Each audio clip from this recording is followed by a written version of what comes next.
झारखंड को केंद्र सरकार ने बड़ी सौगात दी है। केंद्रीय कैबिनेट ने रेलवे की कोडरमा बरकाकाना मल्टी ट्रैकिंग परियोजना को मंजूरी दे दी है। बता दें कि कोडरमा बरकाकाना दोहरीकरण परियोजना एक लंबी दूरी की परियोजना है जिसकी लंबाई 133 किलोमीटर है और इसकी लागत 3063 करोड़ है। यह परियोजना झारखंड के 4 जिलों में बेहतर कनेक्टिविटी प्रदान करेगी। इस परियोजना से 938 गांव और 15 लाख की जनसंख्या को लाभ मिलेगा। इसी के साथ रांची से पटना के बीच दूरी और कम हो जाएगी।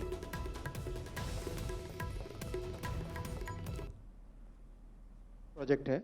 इस प्रोजेक्ट की लोकेशन अगर आप देखें नक्शे पर,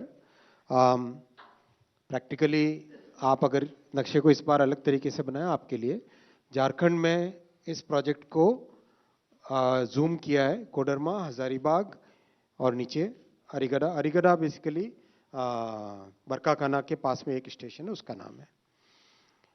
और अगर इसका मैप देखें, ये बरकाकाना, यहाँ पर बरकाकाना, पतरातू, ये वाली लाइन है, ये वाली तोरी, ये वाली लाइन है। इस लाइन से कनेक्ट करता है ऊपर कोडरमा को। कोडरमा कनेक्ट होते ही सीधा ऊपर पटना की तरफ, रांची पटना की तरफ कनेक्टिविटी होती है। और नीचे यहाँ से रांची से, ये फ्रॉम रांची, अगर आप देखेंगे यहाँ से, ये फ्रॉम रांची है और वो टू पटना है। तो ये कनेक्टिविटी यहाँ से बहुत सिग्निफिकेंटली अपने को अच्छे तरीके से मिलेगी। इसका लाभ बहुत लॉन्ग टर्म रहेगा। एरिया में जितने हमारे आदिवासी बहुल गांव है उन सबको इसका बेनिफिट मिलेगा। कई नई गाड़ियां चल पाएंगी इसको लेने से। हजारीबाग के लिए 11 जून का दिन केंद्रीय कैबिनेट के ऐतिहासिक निर्णय के लिए जाना जाएगा, क्योंकि सांसद मनीष जायसवाल के प्रयास का सकारात्मक नतीजा सामने आया। कोडरमा हजारीबाग बरकाकाना रेल लाइन दोहरीकरण को मंजूरी मिल गई है। कोडरमा से बरकाकाना तक कुल 133 किलोमीटर लंबे रेल रूट पर अब दोहरी लाइन बिछाई जाएगी। परियोजना की कुल लागत 3063 करोड़ रुपए है और इस परियोजना में कुल 17 बड़े पुल, 180 छोटे पुल, 42 रेलवे ओवरब्रिज, 13 रेलवे अंडरब्रिज शामिल हैं। माननीय श्री नरेंद्र मोदी, रेल मंत्री अश्विनी वैष्णव और हजारीबाग लोकसभा क्षेत्र के सांसद माननीय श्री मनीष जायसवाल जी इसके लिए बधाई के पात्र हैं। सांसद माननीय श्री मनीष जायसवाल जी, आप देखे होंगे, लगातार इसको लेकर प्रयासरत थे। दोहरीकरण होने से यात्रियों को सुविधा होगी, अधिक से अधिक गाड़ियां चलेगी और रेलवे को भी इससे फायदा होगा, उसका आय बढ़ेगा और यात्रियों को सबसे अधिक सुविधा होगी। कोडरमा रेलवे स्टेशन से लेकर हजारीबाग टाउन रेलवे स्टेशन होते हुए जो बरकाकाना रेलवे स्टेशन है, इस रेलवे लाइन का दोहरीकरण को लेकर जो है एक बड़ी खबर आ रही है। दरअसल बता दें कि केंद्र सरकार की जो या एक कैबिनेट में या जो मंजूरी पेश हुआ है, इसको लेकर हजारीबाग वासियों के बीच जो है खुशी देखने को मिल रहा है, या फिर यूँ कह लें कि जो यात्री हैं उनके लिए यह जो एक अच्छी खबर है। बता दें कि यह जो इसकी लंबाई होगी वो 133 किलोमीटर होगी और इसमें करीब जो लागत की बात बताई जा रही है वो 3063 करोड़ रुपए की लागत से जो है ट्रेन का जो लाइन है उसे दोहरीकरण किया जाएगा। कई बार देखने को मिलता था कि हजारीबाग से जो तमाम ट्रेनें इस रेलवे लाइन से गुजरती थी तो लोगों को काफ़ी देरी का भी सामना करना पड़ता था। कई बार जो होते थे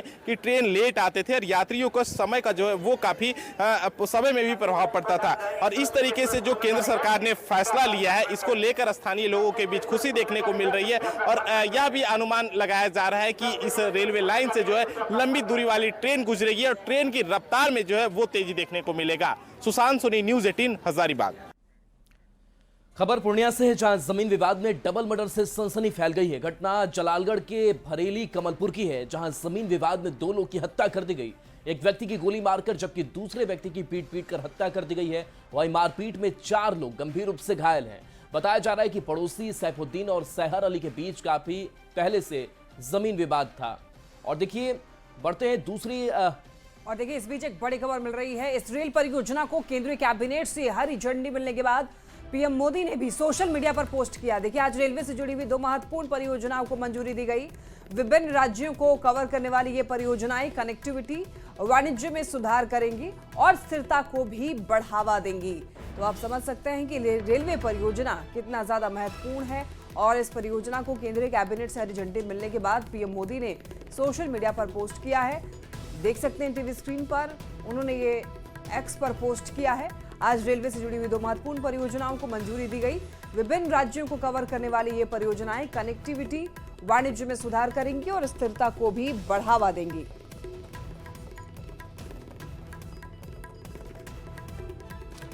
और देखिए इस बीच बड़ी खबर, जहां पटना पुलिस को कुचलने के मामले में अपडेट है, जहां घायल महिला सिपाही की मौत हो गई है। महिला सिपाही कोमल की मौत हो गई है। इलाज के दौरान महिला सिपाही की मौत हो गई है। नालंदा की रहने वाली कोमल थी।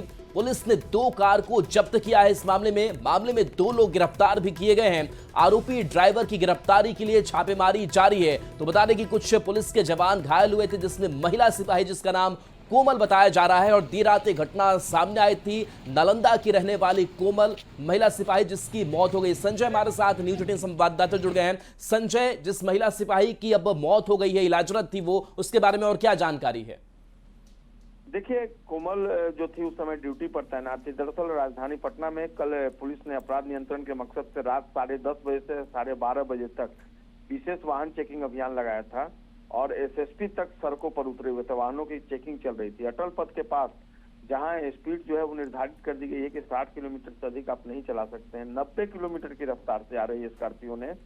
जो 4 पुलिसकर्मी ड्यूटी पर थे, 1 sub inspector, 2 assistant sub inspector और महिला कांस्टेबल जो वाहनों की चेकिंग कर रहे थे, उनको उड़ा दिया एक तरीके से। कहीं काफी दूर तक हवा में उछल गए थे सभी, जिसमें कोमल की स्थिति वहीं पर क्रिटिकल हो गई थी। आनंद फानंद में सभी को हॉस्पिटल ले जाया गया और इलाज के दौरान कोमल की मौत हो गई है। दुर्भाग्यपूर्ण घटना है ये। और इसके बाद कोमल, तमाम अधिकारी जो है हॉस्पिटल पहुंच गए थे। कोमल मूल रूप से नालंदा की रहने वाली थी और पटना में एसके पुरी थाना क्षेत्र में उनकी पोस्टिंग थी। तो फिलहाल पटना पुलिस में माहौल गमगीन है। तमाम अधिकारी जो है अभी पहुंचे हुए हैं और आगे की कार्रवाई की जा रही है। इस हत्या का जो ये दुर्घटना हुई है, इसमें जो ड्राइवर है वो एब्सकॉन्ड कर रहा है, जिसकी गिरफ्तारी के लिए छापेमारी चल रही है। लेकिन निश्चित तौर पर इस तरीके की घटना जो है पुलिस महकमे के लिए एक बड़ी घटना मानी जा रही है और फिलहाल जो ड्राइवर है उसकी गिरफ्तारी के लिए पुलिस छापेमारी कर रही है। जी चलिए, शुक्रिया संजय इस अपडेट के लिए आपका। तो देखिए खबर पूर्णिया से, जहां पर जमीन विवाद में डबल मर्डर से सनसनी फैल गई। ये घटना जलालगढ़ के बरेली कमलपुर की है, जहां पर जमीन विवाद में 2 लोगों की हत्या कर दी गई। एक व्यक्ति की गोली मारकर जबकि दूसरे व्यक्ति की पीट कर हत्या हुई है। वहीं मारपीट में 4 लोग गंभीर रूप से घायल बताए जा रहे हैं। बताया जा रहा है कि पड़ोसी सैफुद्दीन और सहर अली के बीच काफी पहले से जमीन विवाद था। दोनों पक्ष में झड़प के बाद एक पक्ष ने दूसरे पक्ष के एक व्यक्ति की गोली मारकर हत्या कर दी, जिसके बाद आक्रोशित पहले पक्ष के लोगों ने गोली मारने वाले व्यक्ति की पीट कर हत्या कर दी।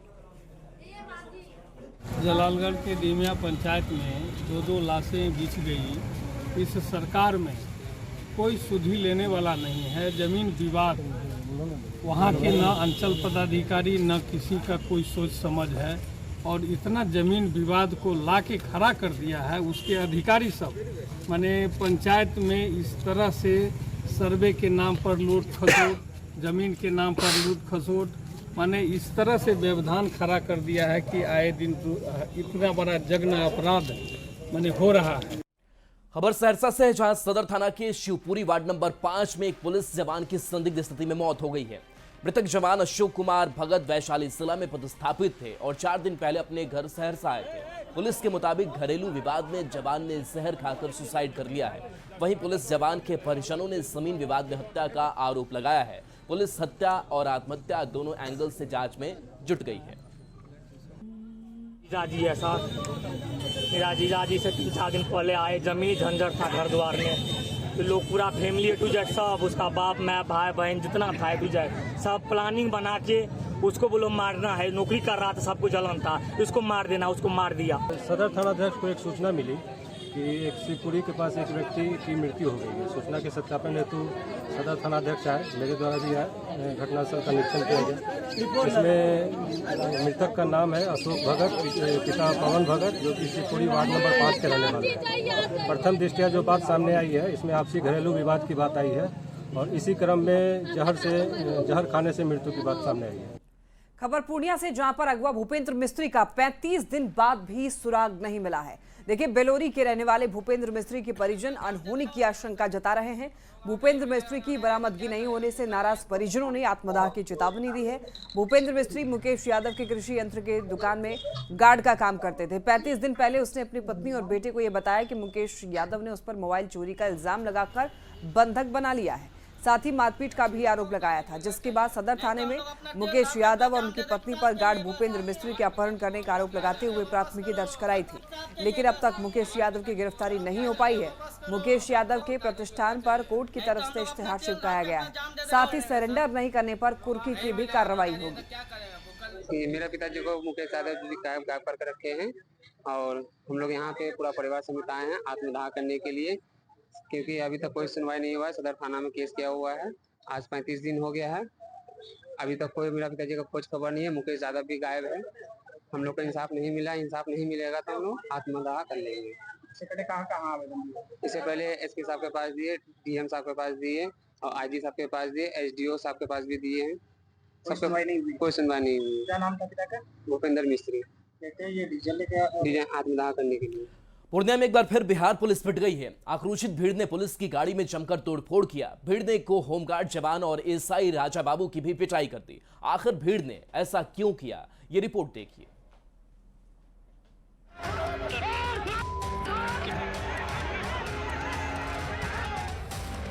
बिहार में फिर पिट गई पुलिस।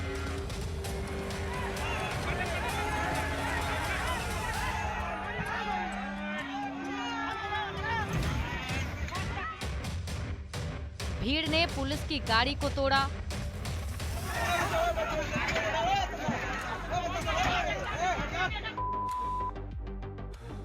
होमगार्ड और एएसआई की पिटाई।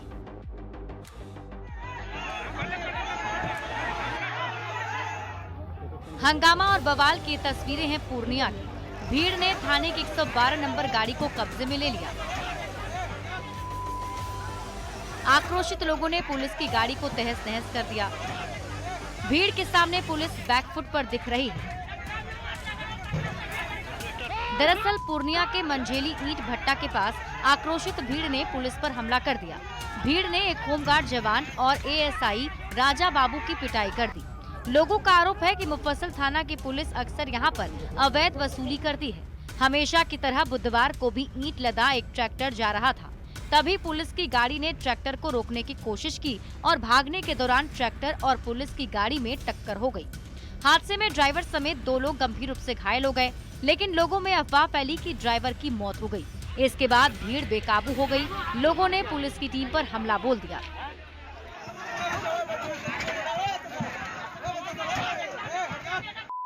समझिए तो आधा मर ही गया, क्योंकि उसका कुछ बचा ही नहीं। कैसे घटना हुआ था, क्या मामला? यहाँ पर डेली आज का नहीं है, लमसम ये 3 महीना से यहाँ का जो भी किसान है या कोई गरीब आदमी है या बाइक हो या गाड़ी हो, अचानक आगे में रोक के तब पुलिस वाला सब उगाही करता है। 502 402 तब जाएंगे। ग्रामीणों के हमले में एएसआई समेत कई पुलिसकर्मी को चोट लगी। फिलहाल पुलिस एफआईआर दर्ज कर कार्रवाई करने में जुटी, लेकिन ग्रामीणों ने पुलिस पर वसूली का गंभीर आरोप लगाया। लोगों का मानना है कि अवैध वसूली की वजह से ये हादसा हुआ और 2 लोगों की जान खतरे में है। भीड़ के पुलिस पर हमले की ये तस्वीर कई सवाल खड़े कर रही है। न्यूज़ 18 के लिए पूर्णिया से कुमार प्रवीण की रिपोर्ट।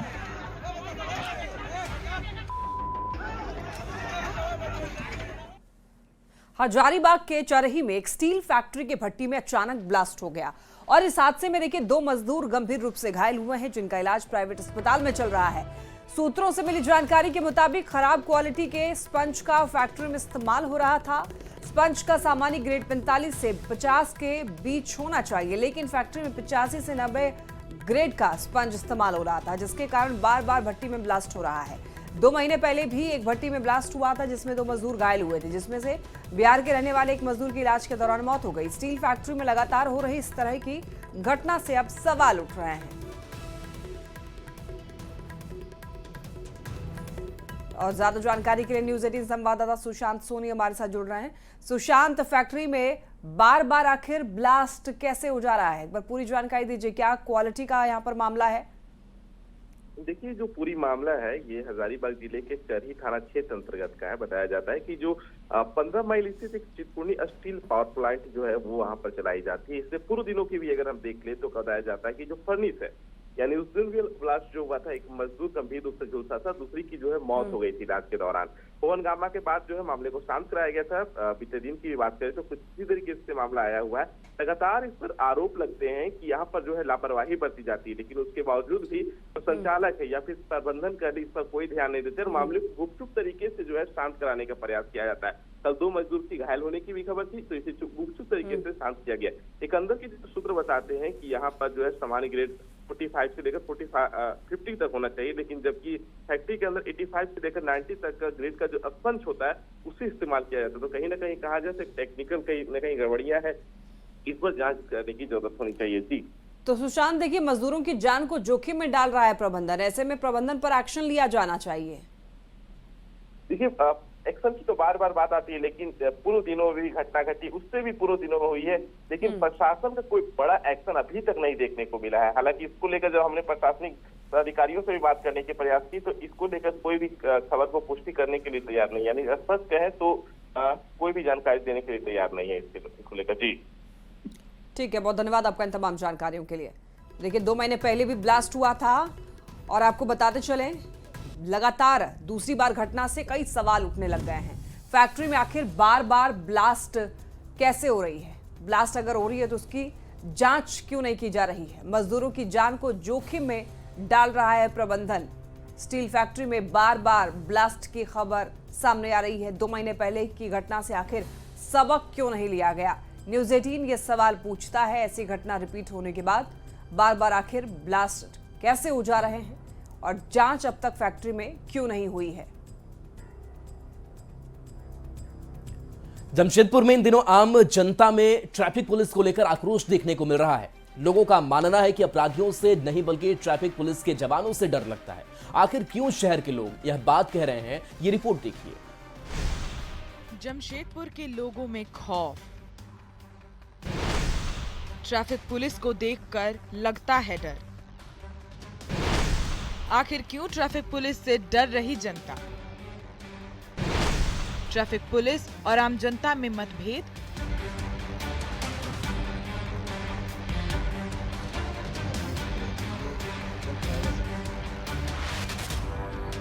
जी हां, जमशेदपुर के लोग आजकल डर के साए में हैं, क्योंकि जिनके कंधों पर विधि व्यवस्था दुरुस्त करने की जिम्मेदारी होती है वही आज खौफ की वजह बन गए हैं। स्थिति ऐसी हो चुकी है कि जमशेदपुर के लोगों का कहना है कि उन्हें अपराधियों से नहीं बल्कि ट्रैफिक पुलिस के जवानों से डर लगता है। कुछ दिनों से जिस तरह ट्रैफिक पुलिस के जवान आम लोगों से दुर्व्यवहार कर रहे हैं, उसको लेकर अब जनता में ट्रैफिक पुलिस के खिलाफ आक्रोश देखने को मिल रहा है। इन लोग ट्रैफिक पुलिस का ड्यूटी जो है वो नहीं कर रहा है, इन लोग उगाही का काम कर रहा है। पब्लिक इन लोगों से एकदम परेशान और फ्रस्ट्रेटेड हो चुका है। लेकिन दुर्भाग्य है कि जमशेदपुर की जनता अब प्रशासन से डरने लगी है और जनता के भीतर एक प्रशासन के प्रति आक्रोश पैदा हो रहा है। और ये दुर्भाग्य की बात है कि किसी भी राज्य हो, देश हो, अगर जनता का उनके सुरक्षा कवच से ही आक्रोश होने लगे तो उस राज्य का बड़ा विडंबना होगा, बड़ा दुखदाई होगा। वहीं दूसरी तरफ जमशेदपुर शहर के युवा अब ट्रैफिक पुलिस और आम जनता के बीच मतभेद खत्म करने की कोशिश कर रहे हैं और गांधीगिरी के तहत गुलाब का फूल और लस्सी ट्रैफिक पुलिस के जवानों को देते नजर आ रहे हैं और अपील कर रहे हैं कि आम लोगों से अपना व्यवहार ठीक रखें। जो भी लोगों से डीलिंग करनी है, जो भी लोगों से आपको बात करनी है, उसको उचित तरीके से किया जाए, मर्यादा को बनाए रखा जाए और जो कानूनी तरीके से सही है, प्रोसीजरली भी करेक्ट है और लीगली भी करेक्ट है। अब ये तो वक्त ही बताएगा कि ट्रैफिक पुलिस और आम लोगों के बीच जारी संघर्ष को विराम कब लगता है। अगर आप देखना ये है कि क्या जिस तरह जमशेदपुर शहर में ट्रैफिक जवानों और जनता के बीच मतभेद बढ़ता जा रहा है, वो क्या शांत होता है या इसी तरह जमशेदपुर शहर में अपराधियों से कम और ट्रैफिक जवानों से लोगों को ज़्यादा डर लगेगा। न्यूज़ 18 के लिए जमशेदपुर से आशीष कुमार तिवारी। अब बड़ी खबर बेगूसराय से, जहां पर प्रेम प्रसंग में लड़की के परिवार वालों पर युवक को 3 दिन तक बंधक बनाकर रखने और हत्या के कोशिश का मामला सामने आया है। गंभीर हालत में युवक को अस्पताल में भर्ती कराया गया है। यह घटना जो है वो सिंगौल थाना क्षेत्र के डुमरी गांव की है। युवक के घर वालों का आरोप है कि पड़ोस की लड़की से युवक की बातचीत होती थी। लड़की भी युवक को पसंद करती थी। लेकिन लड़की के घर वाले इसके खिलाफ थे। 3 दिन पहले उसे बंधक बनाकर अपने ही घर में रखा। युवक के घर वालों की अगर माने तो लड़की के घर परिवार वालों ने उसकी हत्या की योजना बना रखी थी और रात के अंधेरे में दफनाने की साजिश थी। इस दौरान युवक को छत से नीचे फेंक दिया था, जिससे युवक की हालत गंभीर बनी हुई है और सदर अस्पताल में भर्ती कराया गया है। बातचीत होता था, सामने घर है, ऐसे इसका घर है, ऐसे इसका घर है, कोई दूरी घर नहीं है लड़का लड़की का। तो इसी मैटर में इसको मारा। क्या मनसा था? जान मारने का मनसा था, रात में दफनाने का मनसा था। जो स्थिति है देख लीजिए आप। हुकूक पे मेरा बच्चा मिला है, छत पर से फेंका है। वो अपना घर में ही रखा था 3 दिन से किडनैप करके। कि पूर्वक बना रहा था कि हम कल 4 बजे दे देंगे, फिर वो बोला कि 5 बजे दे देंगे। ये रात में दफना देता है मार के। लड़की चाहती थी ना इसको? हाँ, इसको लड़की चाहती है। ये भी उससे था? हाँ, लड़की चाहती है इसको। कोडरमा में इलाज के दौरान रेप पीड़ित की मौत हो गई। मामला चंदवारा थाना क्षेत्र का है, जहां पीड़िता के पिता के अनुसार नाबालिग 31 मई को सुबह 7 बजे अचानक गायब हो गई। इसके बाद 1 जून को रात 8 बजे वह एक पुल के पास मिली। वह डरी और सहमी हुई थी और घर आकर उसने घटना की जानकारी दी। वहीं घटना से आहत नाबालिग ने फांसी लगा ली। परिजनों ने उसे तत्काल अस्पताल पहुंचाया। पीड़ित गंभीर अवस्था में अस्पताल में इलाजरत थी। इसी बीच घटना के 9 दिनों के बाद उसकी मौत हो गई है। रेप आरोपी फिलहाल फरार है। को लड़की सुसाइड का प्रयास की, जिसको ये लोग हॉस्पिटल ले गए। पहले तो यहाँ कोडरमा हॉस्पिटल ले गए थे, यहाँ के बाद रांची रेफर कर दिया गया रिम्स में। रिम्स में इलाज के दौरान आज उसकी मृत्यु हो गई है। उस मामले में पुलिस द्वारा कांड दर्ज कर लिया गया है और अब अनुसंधान कर रहे हैं।